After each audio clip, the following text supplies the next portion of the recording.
Okay, world brain, no exits. No exit. World. Well, there we go. You've summarized this well, Matthew. World brain, huis clos. World brain, no exit. World brain, no experts is live now. This is the second episode. I want to give some ChatGTP kind of entity a chance to weigh in on our previous episode. And then I want to talk about how we're going to go forward.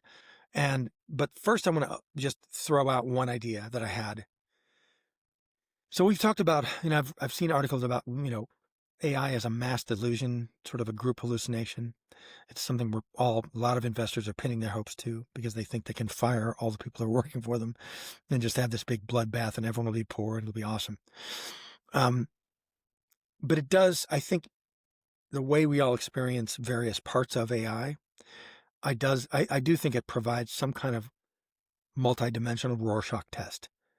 And the question is, what do we see in there? And my thinking is that we can use that to imagine things about, to try to infer some things about the people who are pulling the strings or feeding it, right? The hands in the puppet.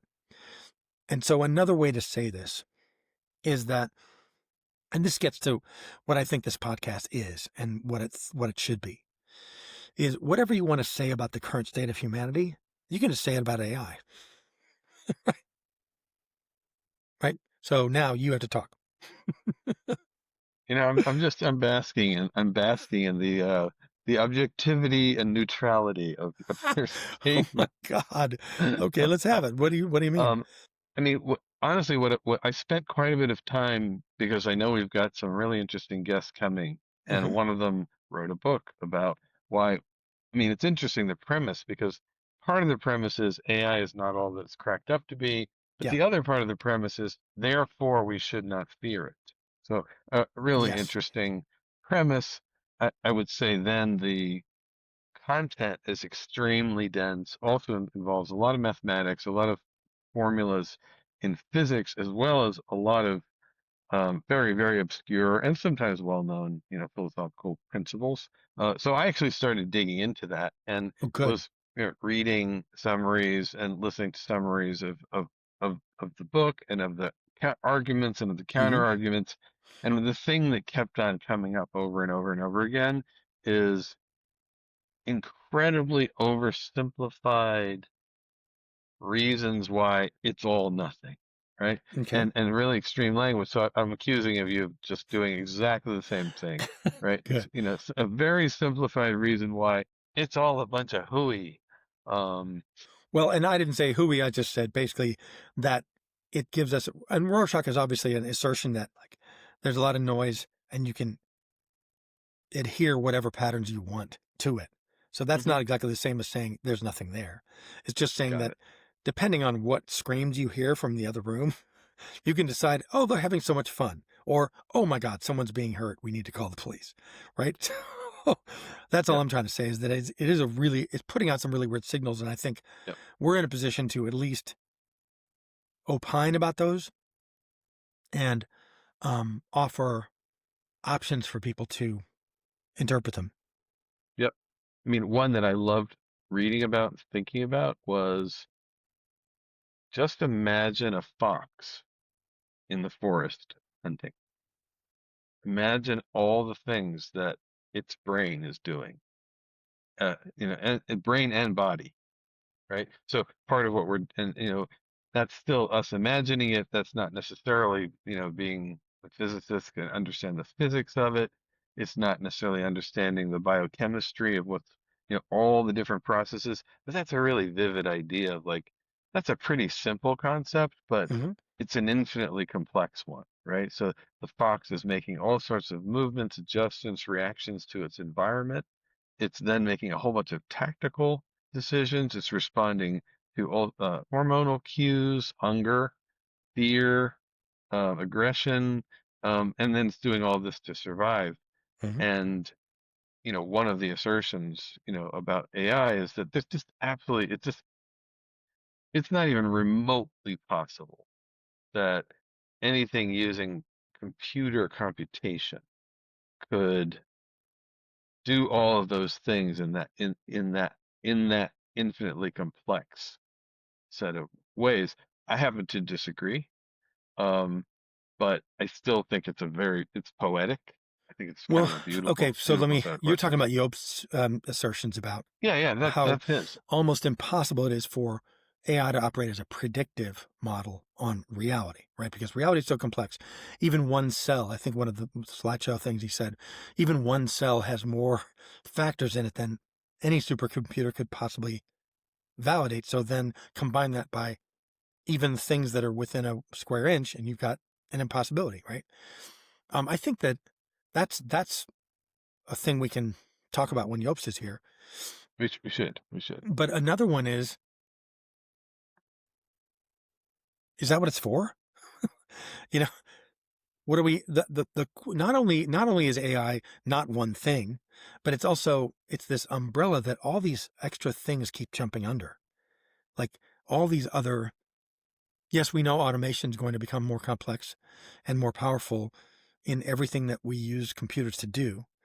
But as we talked about last week, um, language is a major feature of what is being manipulated, right?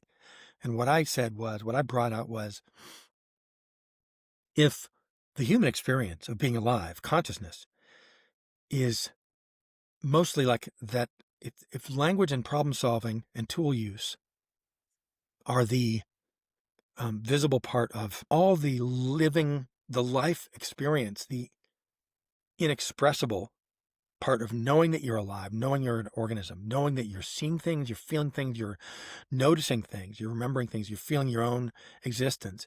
All those things are underneath the water and they're nonverbal and they're not tool related because they aren't parts of that yet. You haven't decided to, there's just the will and what you see and what you hear and what you feel.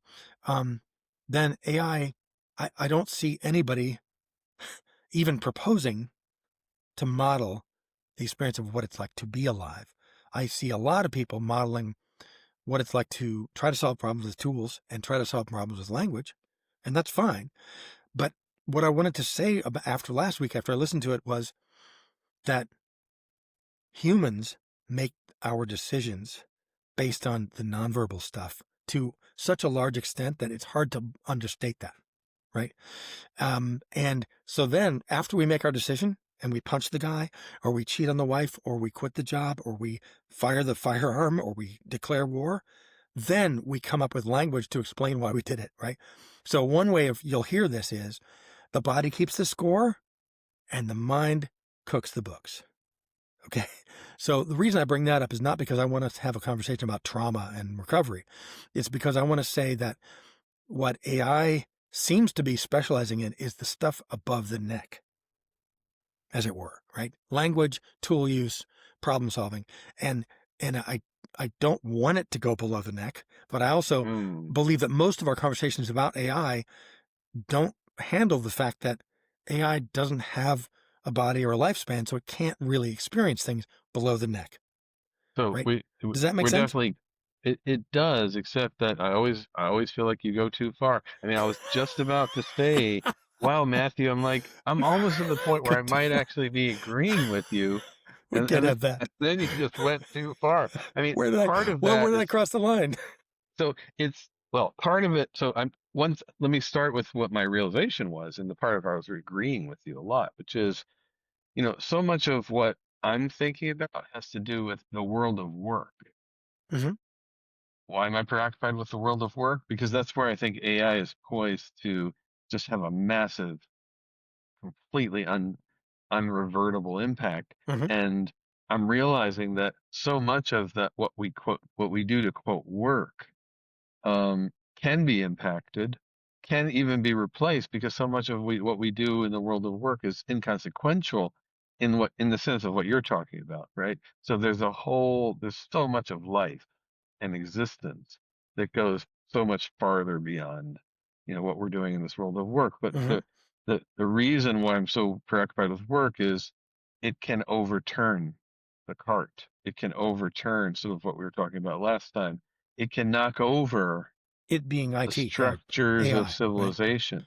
Sure. And, so yes, I agree that a lot of the ills that AI is impacting, well, let's say all of them, pre-existed AI. Um, However, I don't think we've had quite this system in the sense of its ability to actually knock over that cart. Now, the other part of this, and this is where I start to disagree with you, is the interactions between language and emotion, between language and body language. So yes, I agree that there's all sorts of forms of communication, but I think you and I have a difference in this, meaning, like some of our arguments over, like, do we do a phone call or do a text exchange?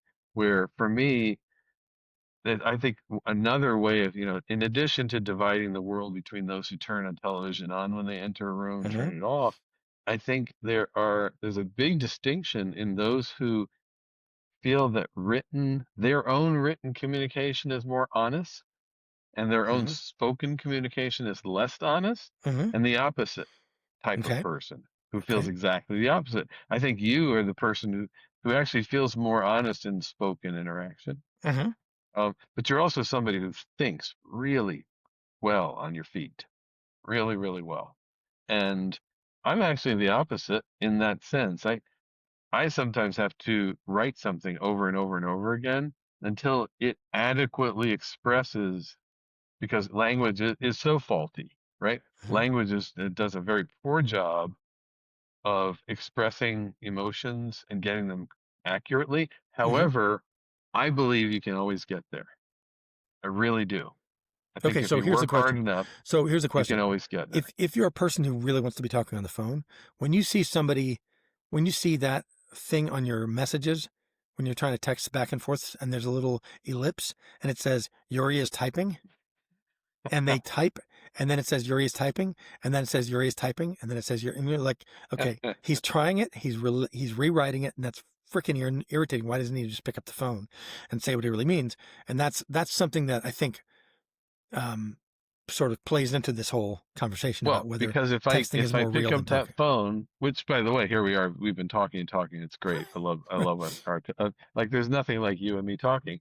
Right. But very often my emotional instinct Hmm. is, once I'm talking in real time, my words are going faster than my thoughts. Sure. And I so have a I'm sticker. very often, and because maybe I have an instinct to lie that you don't have. Ah. Oh, So everybody does. No, I have everybody to has that. counteract the instinct to lie, because actually I really, really hate lying. I really hate it. And I mean, I think lying has a lot of uses. It's a Hmm. social lubricant. It does Hmm. all sorts of very, very important things, Hmm. but I don't like it. I've had some very bad experiences with lying myself, I would say, first and foremost. And so I try really hard not to lie ever. And so There's a sometimes in that sticker I have moment of from a talking, stand-up comic who operates in Portland, and the mm, slogan on his sticker is "Think fast, talk slow," and I like mm, that. I mhm. don't remember his name, but he's pretty good. Um, well, so I like what you're saying. So I wanted to before we get into, like, because I want to talk about like the guests we're gonna have, and I want to just like decide when we're gonna do that. But I did write up some stuff about AI, and because you and I had this conversation a couple weeks ago where I said AI is being inserted into every product that you use, every software product you use, and probably a lot of ones you don't use, and in ways that make no sense at all.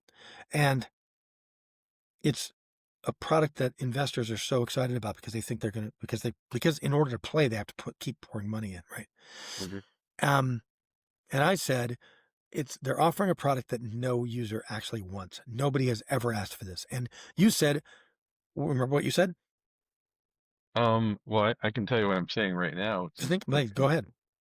That's completely rubbish. It's actually So an go ahead, talk about that for a extremely second. useful tool that Right, many, but what many, has many everybody always people, wanted? You said, what has everybody always wanted? they've always wanted their own robot. Or I don't Yeah, know, they've always wanted, to someone, make a something that, friend or something. yes, a robot friend. Right. Yes, Okay. we've So, always wanted a robot friend. have we ever wanted to make sure that Paganini and William Shakespeare and William Blake and, you know, every great actor and actress gets put out of business and winds up having to sell donuts? Have we ever wanted a world where the piano teacher is living under a bridge? Every single physician who has a real skill they've trained on winds up having to beg for food. Have we ever wanted a situation where, have we ever wanted a world where every specialized skill that humans Hmm. have held, valued, and passed on and taught and sweated over and invested in and, tied up part of their identities with is so completely exposed to the withering attack of replication Well, you just and elevated obsolescence? certain, Have we ever you've really ele wanted that? Has anybody ever well, really wanted that? I don't so think so. first of all, I don't know where you came up with the idea that that was the goal. It No, it's not. certainly I'm not isn't telling you the its goal. goal. I'm saying what AI is selling, what AI is Okay. providing to investors is Right. you don't have to hire anybody smart. They don't even have to So, have an English degree or college degree. You can make them into somebody who can be easy, who can so do. would the world be worse off if we never had a Paganini or a Shakespeare and all that? That's one question, but do they deserve to eat more than other people? That's another question. Um, I mean, I don't know if you read the article I sent you. It was an Not yet. interesting Yeah, I article didn't have a about how the chance. United States has strategically not reduced poverty over the last 20 years during a period in which China has almost eliminated poverty. It's a kind of an incredibly stark contrast because the United States actually does not want to eliminate poverty. And so what we do is we have a system where lots and lots and lots of Paganinis get left behind. They just because they happen to be in the wrong ethnic group or in the Hmm. wrong socioeconomic group, and they're in the have-nots. And the United States has always been very strategically, structured in a way so that there are very, very large groups of people that just get left behind. And Right, but so, that doesn't really make it okay that AI. One of the main uses of AI is to not hire people who well, have but specialized skills. It so doesn't but it doesn't say you, we're not going to hire vanilla people who have specialized skills. We're going to find people who have been overlooked in the past. It right. doesn't say that. So I mean, I I think mean, that see, that's a little bit but of a you weren't listening to those doomsdayers, right? So one of the things that a lot of the pretty much all the doomsdayers talk about is, you know, yes, they are going to potentially eliminate 50, 80% of certain but professions, and if we're less extreme, they might actually just get rid of all white collar entry level jobs. So how bad could that be? And of course, that's catastrophic, right? That's worse than I think you were the one who gave me the statistic that in the Great Depression, the highest rate of unemployment was 8%. And that was devastating right. to society. Hmm. And so we're talking about things that are so much greater than that. They're almost Hmm. guaranteed to bring down a society. The societies tend to resist at every level being brought down. So, and you are also talking about these people who have a vested interest in having society not being brought down, right? So the ones who are trying to make all that money and more or less take over the world with their technological, monster, well, they have every vested interest in making sure that society isn't taken down. So then you have to ask, well, if we agree with that probably flawed premise, because maybe it won't work, maybe your idea of, we're lighting a fire that we don't know if it, where, how far it's going to burn, right? It Hmm. may, fertilize some beautiful seeds and a new world will grow out of it, but it's probably just going to burn the shit out of everything. Well, so assuming that we agree that they don't want that to happen, They? what do Who is they? they? Who are they? Well, the people who actually do agree with you, and or maybe you don't agree with yourself, but who actually do believe that these systems could disemploy. Not, forget the composers and the musicians.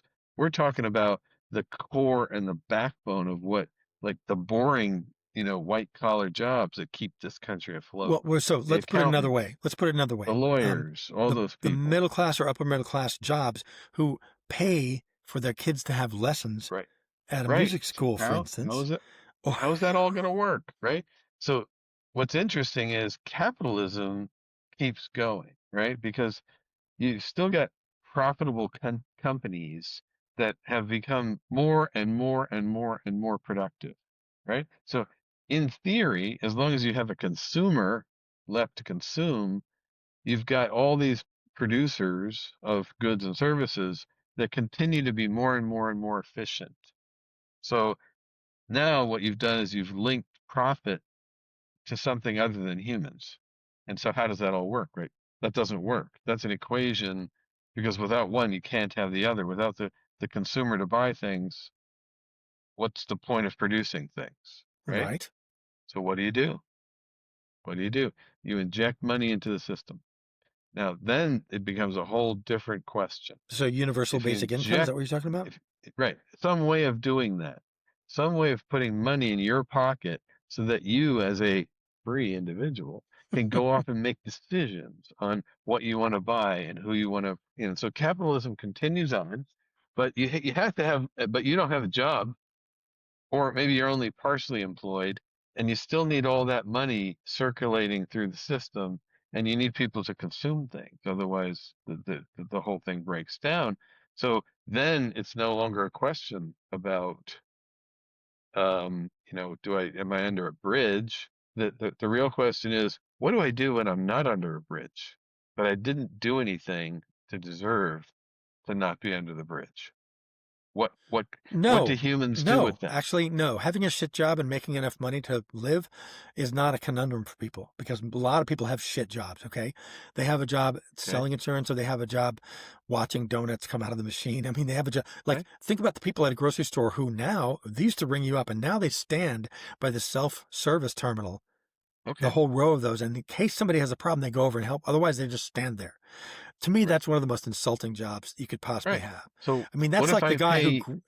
so, but wait, but so before you change the question again, because I asked a very specific question, which was, does AI provide a thing that nobody ever wanted? And you said, oh no, everybody wants a robot friend. And I said, yeah, but what it's No, really doing, but I mean, everybody's always wanted a robot friend that you could go sick on your enemies, the golem or whatever. And everybody wants Terminator 2 or Giant Robot. Or no, I don't know if you ever that's saw not. the movie Giant Robot, the Japanese movie from I the love 70s. that. It's a I love great that movie. movie. It's one I of my love you, favorite giant movies. robot. Yes. Because what you hope is before it's invented, before it turned on, that it'll go harm your enemies and help your friends because that's what you want. A bigger version of yourself. Yes. What we have though, instead of that, is something pretty different. And And we what do we don't have, have something Matthew? that we don't right now, we have something that A refuses to be defined. It's impossible to put a Well, name on this thing to wait, really hang on a to minute. understand You it, right? wait. Do you use this tool? What do we have?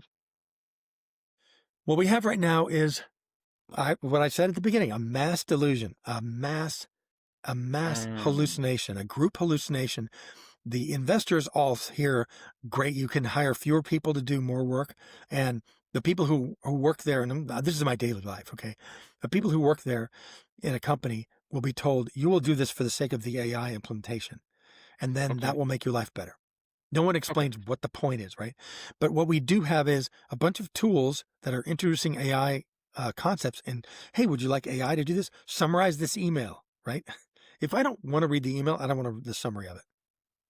So we have people who are using AI to create emails, sending them to each other, and then the person who receives the email asks AI to summarize it. We have a right. bunch of But people who are hang on a not minute. listening, not reading. So, That's kind of a nightmare. but let's focus on the one thing that you said. I don't want to. So, but I don't know if it matters what you want, right? Oh Because no, it totally now doesn't let's matter what I let's want. Of talk course not. to a thousand other people, all of whom have to read 500 emails a day. And I can guarantee you that a whole bunch of them are going to say, what I really need is, assistant to take the first pass on what the gist of this email is because I don't have time to read them all. And you say, guess what? I can't afford to give you as an assistant, but I can give you an AI. How about a surveillance expert or a spy who says, I gotta process you know a million messages every week, and they're all in various dialects Right? of languages that I don't understand. Right. Now, I agree, this is the diabolical stuff. I mean, so our Uh-huh. privacy concerns are really because, even the Stasi, East Germany, at the height of the Read the Soviet shit they were reading. Empire, they didn't have enough time to read all that stuff. And they were trying to read literally every like scribbled thing on a piece of toilet paper, but they did not have enough humans to do that. Now they do. Now they can do that stuff. So Yeah, but here's the that's thing. worrisome. There is a breakdown between what you think AI can help you do Right. and So, what you can do. And it's the well, breakdown. I'm that's a seeing real it thing every it day, can and do. it's like it's embarrassing. Poorly Okay. modeled So, data, poorly modeled messages are being grouped together, and people are trying to say, I've created meaning and I've generalized things. But what I'm seeing right now so far is honestly, all and right. and So, this is, might be just painful adolescence, but I'm telling you that people are being force fed this stuff in wait, are organizations, you and it's saying, not feeding them. It's not helping. It's not helping the let me just, leaders. It's not helping the workers. gotcha. So let me just clarify, because what you're saying is you haven't yet really seen it do anything well.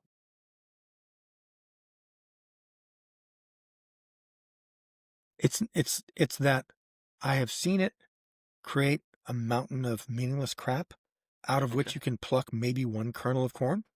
Okay. You still have to Can I deal with tell, the meaningless pile. right. Let me tell my, can I tell my personal, Let's personal get it. Yeah, anecdote, come right? on, So let's personal go. anecdote is, and this does have to do with, okay, now I got to talk a little bit about what I do, right? So I'm a digital marketing strategist. I build websites. I write code. I write front end code, JavaScript, HTML, Hmm. and CSS, right? So, from a programmer point of view, from a Hmm. computer scientist's point of view, Yeah, this is literally the lightest weight stuff you could possibly do.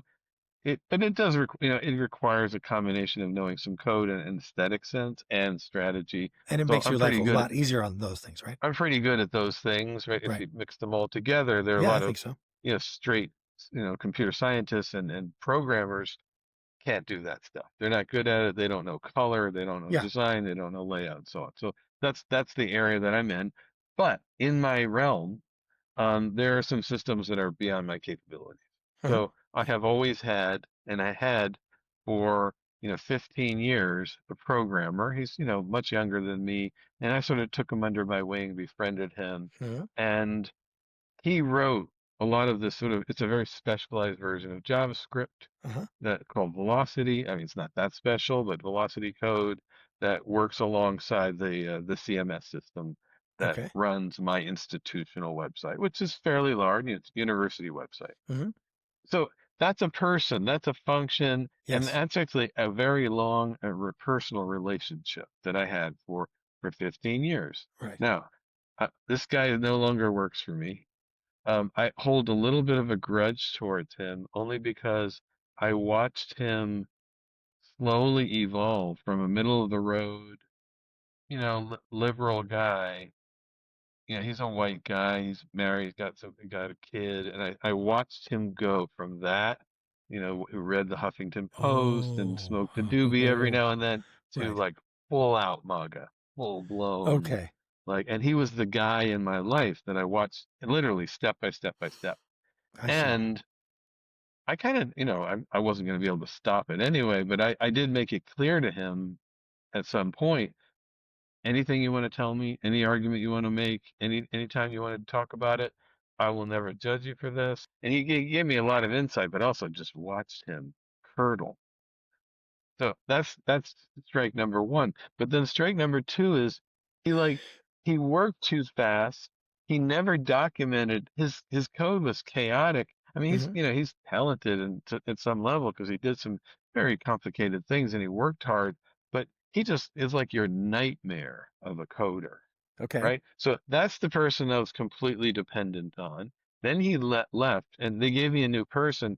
I really like this guy. He and I are good friends, but Uh-huh. honestly, he's too busy. He's overloaded. Okay. So they never really replaced my dedicated person. And so out of desperation, I started teaching myself. Right. But very quickly, something else emerged, which is a thing that I could go to I could ask questions, and very quickly I then realized that I could assign tasks to, and it would work with me and to some extent bantering with me along the way, just exactly as I would with a developer, like teasing me, like not understanding half of what Sure. I said, Right. saying, well, let's keep trying because we'll get there, all sorts of ways that you talk to people. So doing this, and in the process then generated honestly some of the most beautiful code I've ever seen, Okay. perfectly documented. Right. Everything works flawlessly. I now have all sorts of back end mechanisms that we just didn't have time to build. We didn't Yep. have time to build them. Right. So now if somebody comes to me with a very esoteric problem that I don't have no idea how to fix, Uh-huh. I no longer have to say, well, let me wait 6 months until the developer is free and then Right. maybe he can figure it out. Instead, I'm like, I'll have it done tomorrow. Right. And this doesn't happen like once every blue moon. This is like 5 times a day. And as a Right. result, I've got thousands of lines of code working up to spec, like validated code that was Yeah. kind Right. of never really validated before and is now working really, really well. So when you tell me, it's all just like a bunch of hype and nothing that anyone would ever use, I say, if somebody came to me tomorrow and said, sorry, just kidding, we're not going to give you this anymore because it doesn't work anymore. I mean, it would cripple me, right? I'm Sure. already dependent on it. Right. I'm not psychologically dependent on it. I'm logistically Right. dependent. Okay. So let me just step in for a second. So in within a very limited realm, because I know enough about OSI and I know enough about how the internet was built, right? On these layers that are all separated and they're all beautifully sort of specified. Within those sets of rules, a lot of utility can be derived from an AI. No doubt about it. Hmm. Because ever since the idea of computer programming was even invented, people have been talking about automating various aspects of it so that fewer and fewer steps from humans are required because the code itself would self-organize and self-apply, and it would Can I apply just those rules to itself, right? let me just inject one thing and let you Sure. go on, which is Yeah. that's the crux of one of Job's contentions, which is you just take that idea, but then you expand that to all of engineering, right? All of like anything that would make an airplane fly Uh-huh. or a bridge not collapse also applies. Literally all of, hard scientific principle kind of works as long as it can be proven in one lab, transported around the world, and then proven exactly the same Uh-huh. way in another lab. Right. It's kind of that's that entire realm. Okay. That's not humanity, but that's kind of everything. It's what makes the internet work. It's what makes your cell phone work, etc. So, Right. So do you the agree with first, that? well, I can see what you're saying. I'm not exactly sure what's being asserted, but I agree that, Well, like, that AI could do any of that stuff. potentially, yeah. So here's the thing, though, I want to say that AI's first training ground was everything that's on the internet, right? That was the first corpus. The first corpus was every HTML document in the world, right? There was no, like, I mean, there might have been a few experiments of like, let's feed the Dewey Decimal System in there, but mostly it was about web content scraping, right? Because they're like, we need a lot of stuff. We need a lot of um, information, and we know that it's in somewhat structured form or chaotically structured form out on the web, and we can grab it because of the web, because it's on the web. So we'll plug it in, it'll suck it in, and it'll be trained on that. Hmm. And it just so happens that if you think about what that reflects about humanity, how much depth of how much depth of what humanity really is, what is it like to really be a person, is expressed on the web. I mean, it really doesn't take that much time to think, gosh, that's not a very deep pool of understanding or relationships. Well, It's all, wait, wait, so wait. So it's all yeah. very rule bound, and it's really only orchestrated for about two use cases, three maybe, which is, can I find what I want? And also, can somebody titillate me into clicking a button and buying something, right? I don't know if there's anything else there. Can I find a little information that's already there? And also, can somebody give me a boner so I can click on something? I don't know that there's really any other stuff going on there. I mean, in any depth, because I mean, I've been working on the internet since the World Wide Web was a novelty. Since before that, then there was links. I mean, I've been on it and working in it for a long time, and I'm not saying I architected any of it, but I can say that it's important to be realistic about the corpus that of information and what its characteristics are that began the whole AI thing. And the reason I'm saying that is because AI does a really good job of replicating certain behavioral patterns or linguistic patterns, right? And I know it does a lot of other stuff, but I'm saying that large language models can jump through a lot of really cool hoops if most of what you know was available on the internet. Well, I okay, mean, would so you disagree with that? I mean, that just totally, for completely starters, right? disagree with that. I mean, by the way, I think not only do I disagree, I think we could, but this is not this is more just a factual question, right? Which is, what are the models trained on? I think that was true, but that is long I know gone. I there's mean, been they, surpassed in a lot of ways, but the early use but cases were meant to show, hey, look at what no, this can I do, know right? but they were scraping the internet like in like way back in Of 2021, right? course, yeah, So yeah, yeah. that in AI time, that's literally decades ago. That's So, right, but that's right. so I think I've done a fair amount of research because I'm really interested on how the training works. Yeah, It varies widely between the different competing platforms. sure, Grok famously is the one that has done the least right, in terms of it just doesn't, it's like there's a cost factor. But at sure, this point, there are literally armies of humans that are training AIs. right. That's one thing. Well, And they're there are doing the all post sorts of, training part. yes, they did use things in the internet, but they they are using so many other things at this No, I point. understand. And by the way, that's only a part of how the LLM system now works, right? Sure, So sure, yes, the scraping and the recombining, right, which a lot of people use as shorthand for the whole thing, yeah. it's only a part of what it does. So that's one thing. But the other thing is, I would challenge you to take, just make a list of the 50 things that you find most interesting. Okay, 50 things, I just did and that I challenge you in not to my find mind, anything really about fast. every single one of them on the internet. I mean, the internet is this in the same sense of as the AI, which is it contains everything about everything. Yes, does it contain the depth and the quality of things that you cannot find on the internet? No, but there is li literally something about everything. Okay, you have to do a thought experiment with me right now. Okay, here's the thought experiment. Okay, it's your birthday. You're 10. You don't have a bicycle. Somebody gives you a picture of a bicycle. Happy birthday. It's not the same Okay. thing, okay? I'm just trying to say that there's a world of difference between a picture of a bicycle or the word bicycle on a piece of paper, happy birthday, and So, the bicycle, because the what, experience you have when you look at a bicycle is very wishful, it's very internal, it's very mono, it's not very powerful, it's not very complete. And the experience you have when you try to ride a bicycle and you fall down and you get up and you, oh my God, I can do it, is completely well, but different. And now that you're is my changing the topic.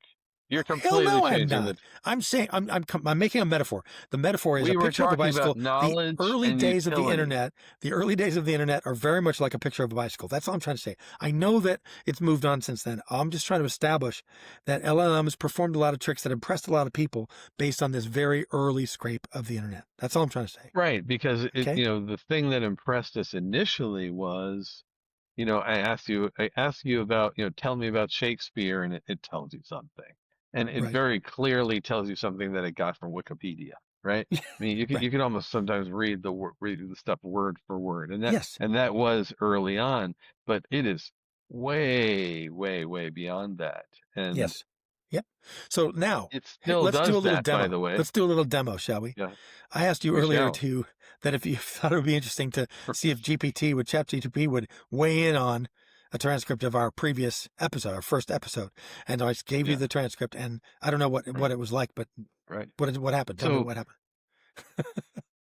so you asked me to use ChatGPT. I have no idea why. And Oh, I I mean, don't care. Yeah, honestly, do whatever you want. ChatGPT is not at all the platform because there's so many different platforms, right? Right. That was not the platform that came to mind. So Okay. I went to the one that Did you go to your because Grok girlfriend? Grokbot girlfriend? no, No. Okay. she's she's only good for other things. What do you have? You have a long transcript that it was actually longer than I had time to read. So Okay. there's one tool I find in particular that's extremely useful for such things Okay. and things like a book that I don't want to read, right? I love reading books. In fact, the Yeah. longer the better. Yeah. But there's some books I don't feel like reading. And Okay. so there's one tool in particular that I think is very, very good for that. It's actually a Google tool. It's called Notebook LM. And I should be There able we to hear the go. dulcet tones of the robot, right? So yeah, yeah, you're gonna hear the tones, man. Let's hear what it has to say. All right, today we're diving into a really fascinating conversation between two friends, Matt and Yuri. They're getting into the human side of artificial intelligence. And trust me, this debate goes way beyond just code and computers. So the whole thing kicks off with this pretty powerful history lesson. Matt points to H.G. Wells, who way back in 1938 predicted that a global encyclopedia, like the internet, would create permanent world peace. A beautiful idea, right? But as Matt says, how could you possibly be more wrong than that? And that kind of gets to the heart of their whole discussion. When we're talking about something as new and game changing as AI, can anyone really, Okay, truly this is kind of claim to be an terrifying. expert? Keep going. Matt and Yuri are basically challenging our whole idea of expertise. They're wondering if the real insights aren't going to come from the people building the AIs or even the people screaming that the sky is falling. Maybe the best take comes from regular people just trying to figure it all out from a, human angle. To get into this, they start with two very different, very personal Ooh, stories. the The voice first changed a one little paints bit. this picture of AI as this almost magical tool for connecting with our past. So check this out. This is Yuri's incredible story. He finds Back his to the other grandfather's creepy journal person. from 1931, but it's handwritten in a language he can't read at all. So what does he do? He just takes a picture of it with his phone, and bam, an AI figures out the script, translates it, and suddenly he's hearing his grandfather's voice from decades ago, right on the brink of this world-changing crisis. You see, for Yuri, this wasn't some abstract piece of tech. It was this deeply personal tool that brought a piece of his family history back to life. It frames AI as this amazing, benevolent thing, Jesus. something that can bring back voices we all thought were gone for good. But then, Matt comes in with a totally different story. It's not about finding clarity, it's about the fog of truth and just how hard it can be to believe what you're hearing, even before AI got into the mix. This story is just wild. So, Matt knew this guy who told these completely unbelievable tales about his life. And eventually, Matt just wrote him off as a total liar. Then, one morning, his alarm clock radio goes off, and there's a news report from the war in Bosnia, and it's filed by that exact same guy. The person he thought was a liar, he was telling the truth the whole time. That whole experience just left Matt with this really deep skepticism Sounds about fun. information. I mean, if a person can be that hard to read, what happens when machines can create perfect fakes? It really sets up this fundamental anxiety about the nature of truth itself. So these two stories, they perfectly set the stage for the real core of their argument, which is a debate over what it even means to be human in the first place. And here are their two totally opposite positions. On one side, you've got Matt, who calls himself a biobigot. He argues that the actual biological experience of being alive, our consciousness, is what makes us special. It's something a machine just can't have. But then Yuri comes back and says, well, we're basically just complex robots ourselves, running on a DNA code that's not all that different from, say, a blade of grass. And of course, the argument gets even deeper. They bring in the philosopher Martin Heidegger and this famous idea he had that our whole reality, our whole being, is built out of language. Matt just does not buy this at all. He pushes back hard. He argues that the raw feeling of being alive, the actual experience, is so much more fundamental than any words we can use to talk about it. For him, language isn't the whole cake, it's more like the sprinkles on top. Okay, so this Sprinkles. all leads to their final Yes. point of debate. They both agree that AI is a massive, monumental change, but they completely disagree on what kind of change it's going to be. On this one point, they are in lockstep. This isn't just a new iPhone or the next version of the internet. No, they both see AI as a profound, foundational shift for the entire human species. But here's the crucial difference. Yuri sees it as this huge force that could actually be positive, something powerful enough to completely overturn all of our corrupt systems. Matt agrees about the sheer power, but he compares it to a forest fire, a totally unpredictable event that's just going to burn everything to the ground. And the terrifying part is, we have absolutely no idea if what grows back will be better or if it'll just be ashes. And that right there leaves us with the central question of their entire argument. Is AI going to be that miraculous tool that connects us to our history, like Yuri's grandfather's journal?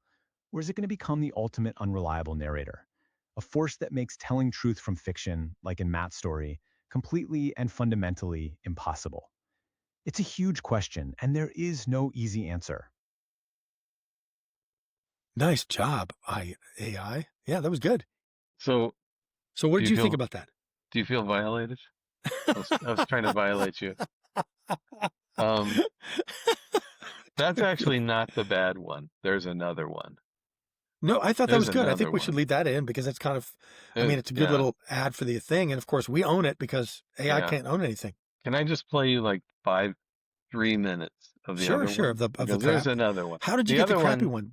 Which did the so, crappy one start? Like, did you get that first or what happened? well, there's two different versions. There's one is a video one, but the Okay. other one defies description. Okay. I'm interested to And hear this. the other one gets, I mean, if we had time, like it gets weirder and weirder and weirder. The beginning actually sounds pretty legit. All right. So Our let's, mission today is pretty straightforward, but also treacherous. We are plunging into a huge stack of sources about artificial intelligence, consciousness, and, well, the absolute collapse of objective truth. And we're doing it with one very strict rule. No experts allowed. Exactly. And that whole premise, it comes directly from our source material, starts with this massive historical miscalculation from H.G. Wells. Right, back in 1938. Yeah, 1938, he had this beautiful, deeply felt idea that a global encyclopedia, what we now call the Okay. world You can fast brain. forward yeah, if you want. I'm gonna I'm stop it. fine to. So it's two people talking. Yeah, I've heard about that one. They sometimes agree, they sometimes argue. Um, so this goes back to what we're talking about, which is they are, I mean, I've heard better than this, but they're about as good as it gets in It's pretty terms good, of I gotta say. something that they make jokes. Not Sure. only that, they elaborate. Like they bring out certain things um like they they talk about Heidegger and when he did things and where Uh-huh. they like add their own thing, but then they get confused. And basically the male voice assumes your personality and the female voice What? assumes mine. And they start telling things as if they did them. Like Can she you tells the export that so I story, can get it later, so I can listen to it later? yeah, Because I really stuff actually it want. gets really weird, and then they start like completely misinterpreting, and like That's kind of they change fantastic. the meaning of what we were talking about to in some ways make it more like more slightly more Hollywood. They try to make it sort of tie it up in a neater bow, and but they also add some interesting thoughts to it. And I started having these crazy ideas of like we do our podcast. Yeah. We then have them record the podcast about the podcast. Sure. We then take the transcript of their interpretation of our podcast and we read it as if we're having the conversation. Like you could go Well, into like certainly we an could do that with endless. clips of what they say. But I yeah, mean, seriously though, it's could you wacky. export the Oh wacky yeah, one yeah, I and can. get it to me? It, Because it I'm interested. It's like, That's and funny. oh, the other thing about it is you can edit, you can drive it, meaning you can Okay. do it and then say, okay, I like what you did, but I'm going to give you some prompts. So the Sure. first one, this is actually the second one. Uh-huh. Um, I liked some of the things that they said about H.G. Wells. Oh, I did this 2 times. So I did this another time when I took the entire text of World Brain and I Oh, okay. uploaded it into Notebook LM because I Whoa. wanted to understand it better Sure. because he's got a lot of points and I didn't have time to read it. And Notebook LM is actually extremely good at summarizing it and then giving you an audio summary so That's cool. that Did you ask him? um, Did you take any interest in the part about Palestine? It's kind of interesting. I did not see that part. I It's did not. I mean, really a weird essay. Yeah. like like there's a stuff It's on about the when it's the very end. he decides to do this in English. That's a pretty interesting point. Yeah. I mean, he asked. I mean, H.G. Wells did this several times, but Yeah. he totally predicts nuclear weapons, right? I Yeah. mean, Well, this is that's 1938. the fathers of the bomb attribute reading his stories when they were kids Holy to why they crap! invented this. So Crap. no, So this guy and is here he not. is. This guy's a He's player, right? he's He is a talking about player. weapons of mass destruction, but he's also, Yeah. British colonialist. He's Right. a, Right. I mean, he's yeah. that he's But doing all and those things. you can find a few little recordings of him, and he's got a very high piping British voice. I like it. I think I've heard that. So I mean and so what I did was I said, give me the summary, but do it with more hindsight. Add Okay. in, what we now know about World War II, since he's writing just at the Yeah. cusp of World War Yep. II. Yep. Add in, the advent and all the other wars that happened subsequently, and Sure. then add in the internet, talk about Wikipedia, and it Wow. really made it a much richer summary. And Is you that can the do second one? that with, That weird one there? you can, no, that this is what I kind of tried to do what you asked for. Although even here with the audio interview, I don't know, am I still sharing my Yeah, screen or you're did I still sharing. stop? You can play more. So You with the could audio scrub every second. interview, this is the interview. I'm not going to do this now, but you can say deep dive, which is Oh, what I I see. did. Sure. You can say short or long. You can And do it'll it just in any create number it. of these. We can do this in Haitian Creole if we want. Oh my God. You can do a brief one, you can do a critical one, and you can do a debate, right? So I just Jesus. did deep dive, but we Sure. could have had the two characters debating each other. And so Man. right now they're recognizable voices, right? Sure. Which is an impediment because like somebody that I work with tried to do this to explain our nursing program, and it was embarrassing because like obviously you use the Notebook LM because everyone knows Right. what those voices sound like. Yeah. But eventually, you'll have 100 or 1,000 voices to choose from. Sure. You Of can course. actually use your own voice. I already have used other systems that let you do that. Yeah. And right now you could feed this into that and it would work. So, I mean, I That's find this, crazy. I mean, they were making me laugh, right? I mean, Yeah. they were like, and they actually understood it pretty damn well. I mean, And that first clip you played me was pretty high quality. Um, so, well, so this reminds me, there's one thing I want to throw in and then I got to roll off. But yeah. in the 90s, I had a long commute when I was living in Chicago. And there was a local AM DJ called Man Cow. And he was a typical dude DJ, right? He had a couple of other like characters on there who would do weather and other commentary. There was one guy called Psycho Steve, and I drove for like an hour and a half. So by Mhm. 45 minutes, I'd already heard the NPR news, and then they would start Yeah. playing it again. So I couldn't do that. So I got hooked on listening to Man Cow, and he was, he's a real guy. He was pretty funny, but kind of creepy. But he had this guest star, this really sort of foxy girl who was like an influencer type, I guess we call it now. Um, and what I realized at some point was her whole job was to try to say stuff and have him interrupt her. Yeah. And I decided that that was what he was doing for his little shit eater dude listeners, Mhm. was to go, hey guys, I got this for you. I'm gonna interrupt your bitch boss, and you're gonna get off on the fact that I'm interrupting the lady, right? And it was impossible to miss once you noticed it, right? But just like my friend Ian Punnett, who was a real DJ, and he was in Chicago, and then he was in the Midwest a bunch of times, and Mhm. he was I mean, most that's kind of recently what out in Kansas. Howard Stern sort of did that. Yeah, That was Stern kind of did it his too, thing too. but Ian Punnett realized that at some point he was doing morning show drive time stuff, and he realized that he could talk about anything as long as every 11 minutes he put in a penis joke. And that That's way great. his listeners would be stoked and his advertisers would pay. And so they could talk about feminism or politics or taxonomy or biology, or anything they wanted, theology. He could talk about Catholicism and, he could talk about Anglican church politics. Every 11 minutes, he had to pay the fee, which was put in a penis joke. And that's something right from him that he really did. Yeah. And so that's the kind of thing that I expect to see before too long. Because if I was selling this thing, Yes. I'd be Put like, in hey, well, let's like put in here's the penis guy, joke here's the penis frequencies joke inserter, every or, three. which is too obvious, or here's the aggro hyper male dude who interrupts the girl. And here's the girl who graciously, even though she's pretty and could walk and go somewhere else, accepts the interruption and takes it on the, Right. takes it on the chin, as it were. Right. So And that's this unfortunately spooky part about all this, is that these personas that are really being leveraged in our popular culture and like multimedia and stuff and yeah. social media are like absolutely But perfectly in place for this.